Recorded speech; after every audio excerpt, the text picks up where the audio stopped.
علماء اکرام کے بیانات سننے کے لیے ترغیبی بات چینل کو سبسکرائب کریں۔ بسم اللہ الرحمن الرحیم۔ الحمدللہ رب العالمین، والصلاة والسلام علی سید الانبیاء والمرسلین وعلی آلہ واصحابہ اجمعین، اما بعد، فقد قال اللہ تبارک و تعالی فی القرآن المجید: اعوذ باللہ من الشیطان الرجیم، بسم اللہ الرحمن الرحیم۔ یا ایہا الذین آمنوا اذا قمتم الی الصلاۃ فاغسلوا وجوہکم وایدیکم الی المرافق وامسحوا برؤوسکم وارجلکم الی الکعبین۔ صدق اللہ العلی العظیم۔ محترم بزرگوں اور عزیز ساتھیوں، گزشتہ ہفتہ یہ بات ذکر کی گئی تھی کہ نماز کے لیے وضو شرط ہے، اور جب وضو صحیح ہوگا تو نماز صحیح ہوگی، وضو صحیح نہیں ہوگا تو نماز ہماری درست نہیں ہوگی۔ وضو صحیح کیسے ہوگا، اس کے طریقے اللہ کے نبی صلی اللہ علیہ وسلم نے حدیث پاک کے اندر ذکر فرمائے ہیں۔ چنانچہ صحابہ کرام رضوان اللہ علیہ مجمعین کا یہ معمول تھا کہ وہ کسی نہ کسی عمل کے بارے میں کسی کو بتلایا کرتے تھے۔ مشہور روایت ہے، آپ نے سنا ہوگا، حضرت عثمان غنی رضی اللہ تعالیٰ عنہ ایک مرتبہ وضو کے لیے لوٹا میں پانی منگوایا، پھر اس کے بعد وضو فرمایا۔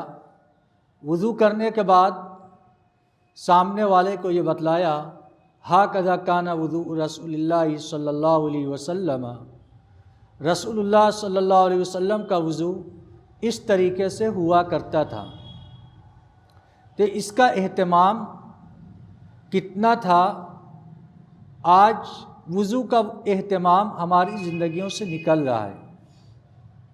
وضو اہتمام سے آدمی کرے گا تو اس کے ذریعے سے اللہ رب العزت عبادت کے اندر خشوع اور خضوع کی توفیق دے گا، ورنہ اگر جلدی جلدی میں وضو کر لیا تو ہو سکتا ہے کہ بعض دفعہ ظاہری طور پر ہمارا وضو بھی نہ ہوا ہو، اور جب وضو نہیں ہوگا تو ہماری نماز نہیں ہوگی، اور جب نماز نہیں ہوگی تو پھر نماز نہ ہونے پر جو وعید ہے وہ ساری کی ساری وعید کا آدمی مستحق بنے گا۔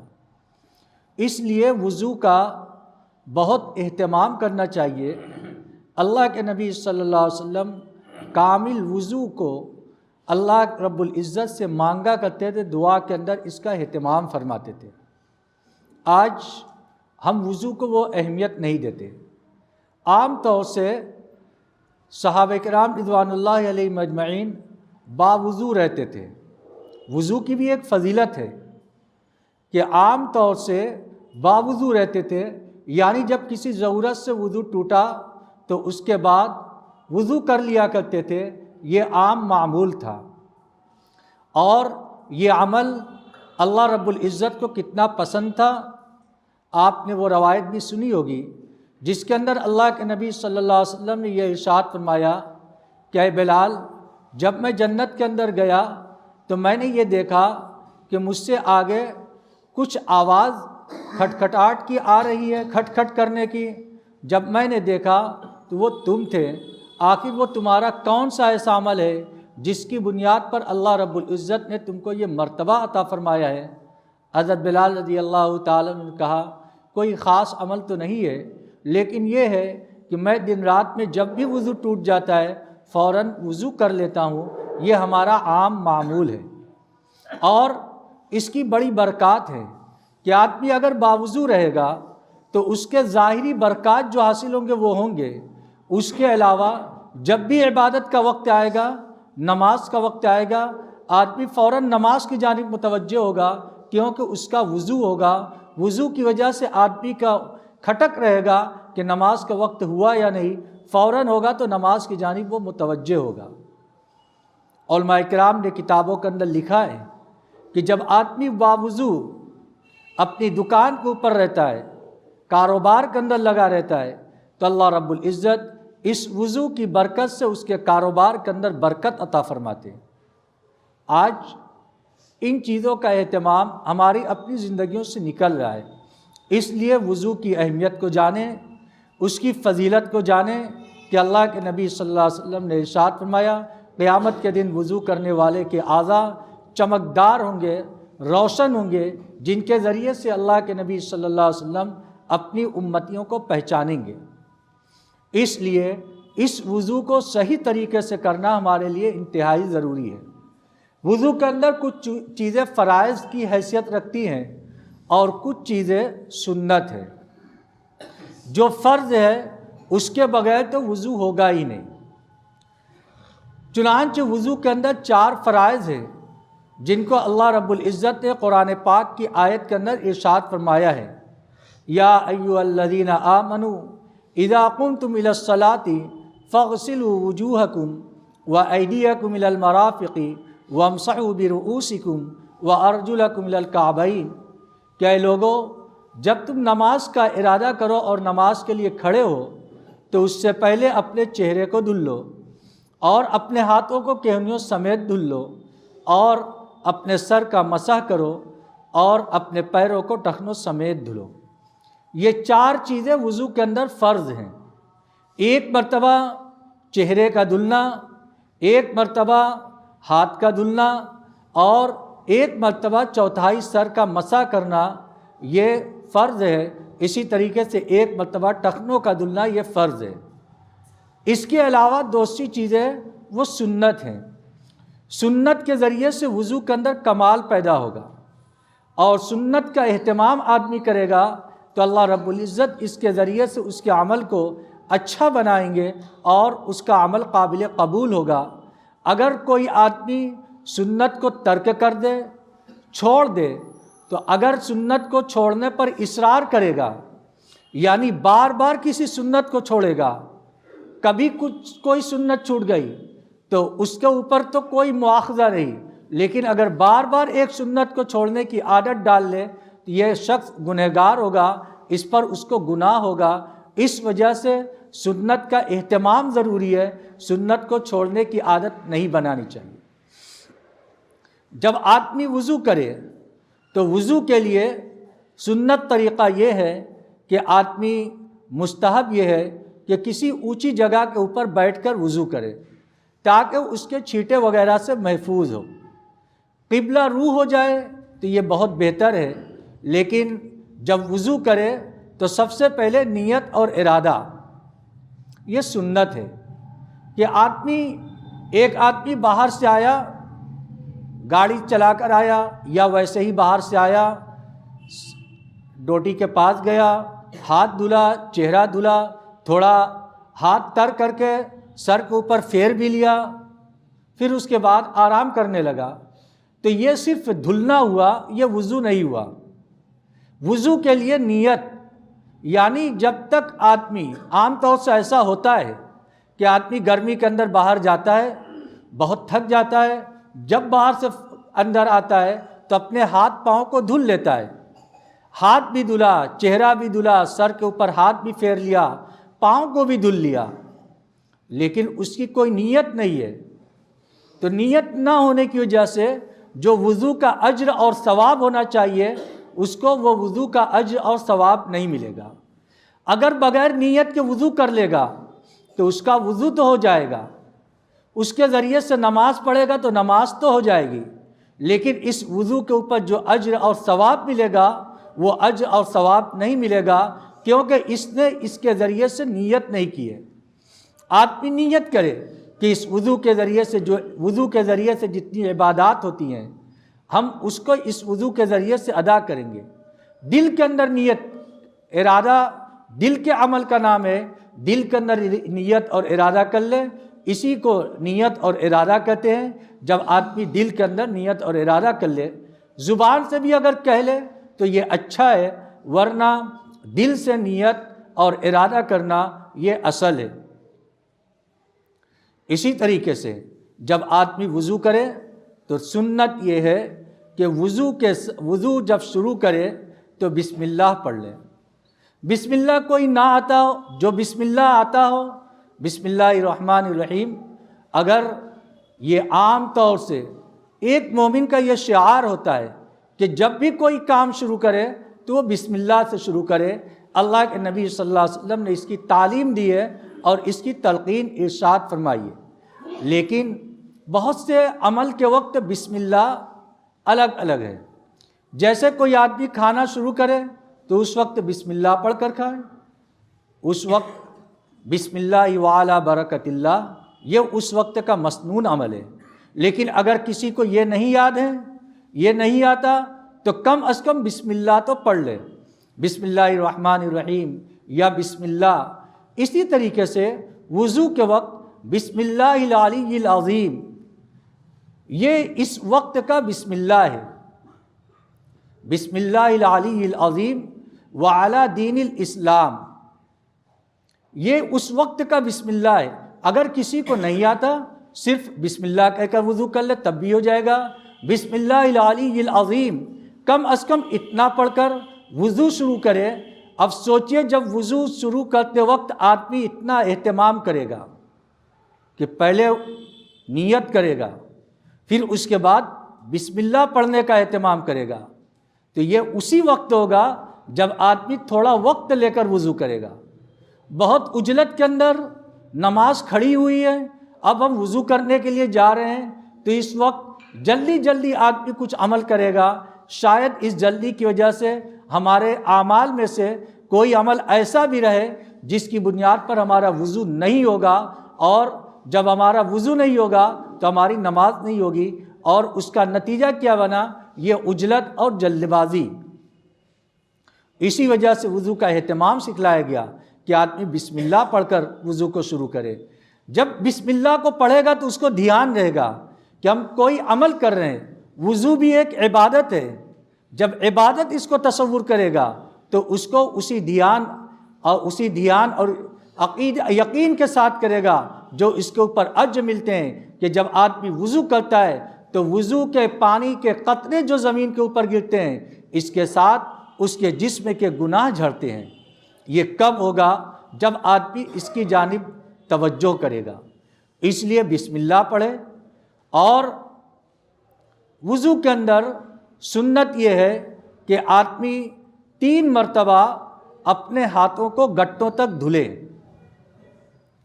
فرض کے اندر تو چہرے کا دھلنا ہے، لیکن 3 مرتبہ گٹوں تک اپنے ہاتھوں کا دھلنا یہ سنت ہے، اللہ کے نبی صلی اللہ علیہ وسلم کی سنت ہے۔ علماء کرام نے بہت ساری چیزیں، ایک تو یہ عمل سنت ہے اس نیت سے کرنا ہے، لیکن اس کے جسمانی فوائد علماء کرام نے کتابوں کے اندر لکھا ہے کہ جب آدمی وضو کرتا ہے تو وضو کے اندر پہلا فرض چہرے کا دھلنا ہے، لیکن اس سے پہلے کی سنت یہ آدمی کے دنیاوی فائدے کے لحاظ سے یہ ہے کہ جب ایک آدمی وضو کر رہا ہے پانی کس نوعیت کا ہے، جب تک ہاتھ پر لے گا نہیں اس کو پتہ نہیں لگے گا، بہت ٹھنڈا ہے، بہت گرم ہے، پانی کیسا ہے، اس کا احساس اس کو اس وقت ہوگا جب آدمی اپنے ہاتھ کے اندر لے گا۔ اس وجہ سے سنت کے ساتھ ساتھ دنیاوی فوائد کے اعتبار سے بھی اس پانی کی نوعیت جاننے کے لیے اپنے ہاتھ کے اوپر لیتا ہے آدمی۔ پھر اس کے بعد پانی کا ذائقہ جب آدمی کلی کرتا ہے تو اس کے ذریعے سے اس کو سمجھ میں آتا ہے کہ پانی کا ذائقہ کیسا ہے، کڑوا ہے، کھارا ہے، شیریں ہے، سادہ ہے، یہ کیسا پانی ہے۔ جب تک آدمی اپنی زبان کے اوپر نہیں رکھے گا اس کو اس چیز کا ادراک نہیں ہوگا۔ تو اللہ کے نبی صلی اللہ علیہ وسلم کی جو سنت ہے جہاں پر وہ دنیاوی اعتبار سے، دینی اعتبار سے ہمارے لیے اجر اور ثواب کا مستحق بناتی ہے ہمیں، اسی اور وہی چیز دنیاوی فوائد کے اعتبار سے ہمیں یہ بتلاتی ہے کہ یہ پانی کی نوعیت کیا ہے۔ چنانچہ پانی آدمی ہاتھ کے اندر لیا، اس کو دیکھ لیا، کلی کے لیے 3 مرتبہ منہ کے اندر ڈالنا ہے، تو پانی جب منہ کے اندر ڈالے گا، جیسے ہی گندا پانی رہے گا آدمی کو فوراً احساس، ہاتھ پر ڈالنے کے بعد اگر پتہ نہیں لگا تو منہ کے اندر ڈالنے کے بعد پتہ لگ جائے گا کہ یہ پانی کیسا ہے۔ 3 مرتبہ کلی کرنا۔ کتابوں کے اندر علماء کرام نے لکھا ہے کہ کلی کرنا یہ نہیں ہے کہ منہ کے اندر پانی لے کر آدمی باہر ڈال دے، کلی کرنا یہ ہے کہ آدمی منہ کے اندر پانی منہ بھر کر لے اور منہ کے اندر ہلائے اس کو، تاکہ اندر کی گندگی پانی کے ذریعے سے نکل جائے، جو ادھر ادھر جمی ہوئی ہے وہ پانی کی گندگی، پانی کو جب منہ کے اندر لینے کے بعد ہلائے گا تب اس کے بعد وہ گندگی پانی کی نکلے گی۔ اس لیے منہ کے اندر صرف چلو سے پانی لے کر فوراً نکال دینا اللہ کے نبی صلی اللہ علیہ وسلم کی یہ سنت نہیں ہے، بلکہ سنت طریقہ یہ ہے کہ آدمی وضو کے اندر جب پانی لے تو منہ کے اندر بھر کر لے، پھر اس کو منہ کے اندر دائیں طرف بائیں طرف ہلائے، پھر اس کے بعد اس کو تھوکے۔ پھر 1 مرتبہ کرنے کے بعد آدمی مسواک کرے۔ اللہ کے نبی صلی اللہ علیہ وسلم کی اہم ترین سنت میں سے ہے، آپ اس کا بہت اہتمام فرماتے تھے، اور پچھلے ہفتہ بھی بتلایا جا چکا ہے کہ مسواک کے اہتمام کی وجہ سے اللہ رب العزت آدمی کو مرتے وقت کلمہ نصیب فرماتا ہے۔ اور سوچئے کتنی اہم چیز ہے، اللہ کے نبی صلی اللہ علیہ وسلم نے یہ ارشاد فرمایا، اگر مجھے اپنی امت پر دشواری کا اندیشہ نہ ہوتا، پریشانی کا اندیشہ نہ ہوتا، تو میں ہر نماز کے وقت مسواک کو فرض قرار دیتا، لیکن اس دشواری سے بچنے کے لیے میں فرض قرار نہیں دیتا، لیکن بہرحال ان کے لیے ایک مسنون چیز ہے، ایک سنت چیز ہے، اور اس کے جہاں پر سنت ہونے کا اجر و ثواب ہے، دنیاوی اعتبار سے اس کے فوائد ہیں۔ مسوڑے کو قوت دیتی ہے، دانت کو طاقت بخشتی ہے یہ لکڑی والے مسواک۔ اس وجہ سے اس مسواک کو آدمی وضو کے اندر کرنے کا اہتمام کرے۔ مسواک کے کرنے کا طریقہ علماء کرام نے کتابوں کے اندر لکھا ہے کہ اپنے دائیں طرف کرے، بائیں طرف کرے، سامنے کے حصے میں کرے، پھر جب مسواک کر لے تو اس کے بعد پھر 2 مرتبہ اور کلی کرے۔ کلی کرنے کے اندر اس کا دھیان رکھے کہ منہ بھر کر پانی لے، پھر اس کے بعد اس کو تھوکے۔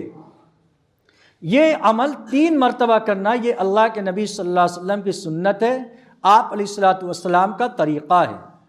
سنت اور طریقہ، سنت کے متعلق ایک چیز یہ معلوم ہونا بہت ضروری ہے کہ کوئی عمل سنت ہے، ایک مسلمان کے لیے یہ بہت اہمیت کی چیز ہے کہ یہ اللہ کے نبی صلی اللہ علیہ وسلم کی سنت ہے۔ آج ہم سنت کی اہمیت نہیں سمجھتے۔ صحابہ کرام رضوان اللہ علیہم اجمعین سنت کی کتنی اہمیت سمجھتے تھے کہ آپ کی وہ سنت جو اس قبیل کی تھی اس پر تو عمل کرتے ہی تھے، اس کے علاوہ جو سنتیں عادی تھی جیسے استنجا وغیرہ کرنا، یہ آدمی کی اپنی طبیعت کے اعتبار سے۔ اللہ کے نبی صلی اللہ علیہ وسلم ایک مرتبہ حج کے لیے تشریف لے جا رہے تھے، راستے میں ایک جگہ استنجا کا تقاضا ہوا، آپ نے استنجا فرما لیا، اترے، استنجا کیا۔ حضرت عبداللہ بن عمر رضی اللہ تعالیٰ عنہ ساتھ تھے۔ حضرت عبداللہ بن عمر رضی اللہ تعالیٰ عنہ نے دیکھا اللہ کے نبی صلی اللہ علیہ وسلم اس جگہ اترے، استنجا کیا، پھر آگے سفر جاری کیا۔ حضرت عبداللہ بن عمر رضی اللہ تعالیٰ عنہ جب حج کے لیے تشریف لے جا رہے تھے تو اسی جگہ پر اترے، اتر کر استنجا کیا، پھر اس کے بعد وہاں سے چل دیے۔ ساتھ والے نے پوچھا کہ آپ کو یہاں پر کسی طرح کا کوئی تقاضا نہیں تھا، لیکن آپ یہاں پر اترے اور استنجا کسی حیت بنائی، پھر اس کے بعد آگے بڑھ گئے۔ تو حضرت عبداللہ ابن عمر رضی اللہ تعالیٰ عنہ نے ارشاد فرمایا کہ اللہ کے نبی صلی اللہ علیہ وسلم جب سفر حج کے لیے چل رہے تھے تو آپ نے اس جگہ پر اتر کر استنجا فرمایا تھا، لہذا میں جب آپ کے اس طریقے کو جانتا ہوں تو میری یہ مجال نہیں کہ میں اس جگہ سے نبی کے طریقے کو کیے بغیر آگے بڑھ جاؤں۔ دیکھیے کتنا اہتمام تھا، اور آج ہم کسی عمل کو صرف اس بنیاد پر چھوڑ دیتے ہیں کہ یہ سنت ہی تو ہے، کوئی فرض اور واجب تو نہیں۔ علماء کرام نے کتابوں کے اندر لکھا ہے کہ ایک آدمی سنت عمل کو نہ کرے لیکن اس کا ہلکا پن اس کے دل کے اندر نہ ہو تو اس کو سنت پر عمل نہ کرنے کا عتاب ہوگا. لیکن ایک آدمی کسی سنت عمل کو ہلکا سمجھ لے تو وہ آدمی ایمان سے خارج ہو جائے گا، کیونکہ اللہ کے نبی صلی اللہ علیہ وسلم کی ایک سنت اور ایک طریقہ یہ ساری دنیا اور اس سے زیادہ قیمتی ہے. اس لیے سنت کا استخفاف نہیں ہونا چاہیے. اپنی زبان سے کبھی ہم یہ لفظ نہ نکالیں کہ یہ سنت ہی تو ہے. اگر کوئی آدمی یہ کہے کہ یہ سنت ہے، فوراً اپنے سر کو جھکا لینا چاہیے کہ ہاں یہ اللہ کے نبی صلی اللہ علیہ وسلم کی سنت ہے، یہ بہت عظیم شے ہے، مجھے اس پر عمل کرنا چاہیے. اگر ہم نہیں کر رہے ہیں تو یہ ہماری اپنی کوتاہی ہے. اس وقت کبھی ہم اپنی نادانی اور نافہمی کی وجہ سے یہ نہ کہہ بیٹھیں کہ یہ اللہ کے نبی کی سنت ہی تو ہے، کوئی واجب تو نہیں. اپنی زبان سے اس طرح کے الفاظ نہیں نکالنے چاہیے. اس لیے وضو کے اندر جو سنت ہے اس میں سے ایک عمل ہے کلی کرنا. عام طور سے آدمی وضو کے لیے بیٹھتے ہیں، 3 مرتبہ منہ کے اندر پانی ڈالا، فوراً نکال دیا. اللہ کے نبی صلی اللہ علیہ وسلم کی سنت یہ ہے کہ منہ کے اندر پانی ڈالے، پھر منہ کے اندر مزے سے چلائے اس کو اندر، پھر اس کے بعد کلی کرے اور 3 مرتبہ یہ عمل کرے. پھر اس کے بعد سنت عمل ہے ناک میں پانی ڈالنا. 3 مرتبہ ناک میں نرم حصے تک پانی پہنچانا. یہ عمل اللہ کے نبی صلی اللہ علیہ وسلم نے اس کو سنت قرار دیا. اور علماء کرام نے دنیاوی اعتبار سے لکھا کہ جب پانی آدمی چہرے کے اوپر ڈالے، فرض پر ڈالے، تو اس سے پہلے پانی کو جانچ لے. پانی کے جانچنے کا آخری طریقہ سونگھ کر ہوتا ہے، اور سونگھنے کا عمل ناک کے ذریعے سے ہوتا ہے. اس لیے اللہ کے نبی صلی اللہ علیہ وسلم کی یہ سنت ہے کہ آدمی ناک کے اندر پانی کو نرم حصے تک ڈالے. اور ہمارے یہاں کوتاہی یہ ہے کہ ہم 3 مرتبہ ناک میں ایسے ڈالتے ہیں، اس کو سنت سمجھتے ہیں. علماء کرام نے کتابوں کے اندر لکھا ہے، ایک ہے استنشاق، دوسرے استنثار، یعنی 3 مرتبہ ناک کے نرم حصے تک پانی پہنچانا. 1 مرتبہ پہنچایا، پھر اس کے بعد استنثار یعنی ناک کو جھڑکنا، یہ سنت ہے. ناک کو صاف کرنا، صرف ناک تک پانی پہنچانا نہیں، پہنچا کر اس کو صاف کرنا. ہر مرتبہ پانی ڈالے، پھر اس کے بعد ناک کو جھڑکے. یہ اللہ کے نبی صلی اللہ علیہ وسلم کی سنت ہے. اگر ناک کے اندر کوئی گندگی وغیرہ ہے تو بائیں ہاتھ کی چھوٹی انگلی سے اس کو صاف کر لے. یہ 3 مرتبہ ناک کے اندر پانی ڈالنے کا عمل ہوا. اللہ کے نبی صلی اللہ علیہ وسلم کی یہ سنت ہے. وضو کو سنت کے مطابق کریں گے تو انشاءاللہ ہمارا وضو کامل ہوگا. جب وضو کامل ہوگا تو نماز ہماری مقبول ہوگی. باقی حصے انشاءاللہ اگلے ہفتے ذکر کیے جائیں گے. اللہ رب العزت ہم سب کو کہنے سننے سے زیادہ عمل کی توفیق عطا فرمائے. وآخر دعوانا الحمدللہ رب العالمین. مزید علماء کے بیانات سننے کے لیے ترغیبی بات چینل کو سبسکرائب کریں. جزاک اللہ.